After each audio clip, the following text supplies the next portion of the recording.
that there is in operation at the present time a conspiracy to sell, and I use the word sell advisedly, this country to the Dominion of Canada. This is Ramia, a small island town that wouldn't exist today without the unification of the people who stood against government and adversity to preserve the culture and heritage handed down by ancestors who believed this place was beautiful enough to create a legacy.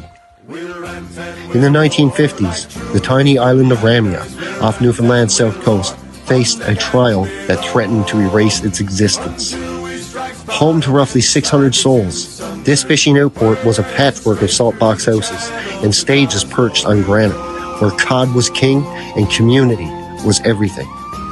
But by 1956, the cod fishery was collapsing under overfishing and harsh winters that froze the harbor solid. The provincial government, pushing its resettlement program, saw Ramia as a relic, too remote, too costly to sustain. They urged families to abandon their homes from mainland towns, offering $500 per household and vague promises of jobs. For Ramia's people, the hardship was existential. Stay and face starvation, or leave behind centuries of heritage. The adversity was relentless. Supplies dwindled as schooners struggled to reach the ice-choked island. The school closed when the teacher left, and the only nurse ran out of medicine. Families burned furniture to stay warm, and children went barefoot in spring, their boots worn through. It was like the sea itself turned against us, recalled Elsie Keeping, a mother of 5. The government's pressure was a final blow, cutting mail service and threatening to halt fuel deliveries. Despair hung heavy. Some families packed up, their hearts breaking as they boarded boats to Burgeo or beyond. But Ramia's spirit wouldn't break. Elsie and her husband, George, a fisherman with hands like leather, rallied the community. They refused to let their island die. George organized the men to brave the ice, fishing in treacherous waters with patched nets, hauling meager catches just to share.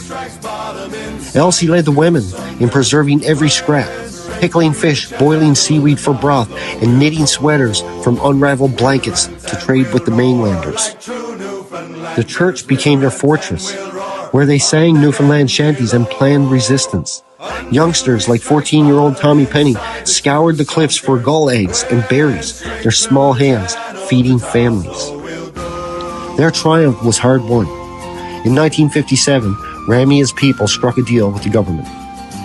They'd stay, but they needed a fish plant to survive. George and others rode 20 miles to Burgeo to plead their case, returning with a promise of funding. The community built the fish plant themselves, hauling lumber across the ice. And by 1959, the plant hummed, processing cod and lobster, giving Ramia a lifeline. Some families still left, but those who stayed kept their culture alive. Jigs, storytelling, and mummering thrived. The schools reopened, and Elsie taught the children Ramia songs. Today, Ramia endures. Its population smaller, but its pride fierce. The fish plant, though modernized, stands as a monument to their grit. Descendants of Elsie and George still fish Ramia's waters, their boats bobbing where their ancestors defied oblivion. They triumph not just by surviving, but by proving that Ramia's heart, its people, could outlast any storm.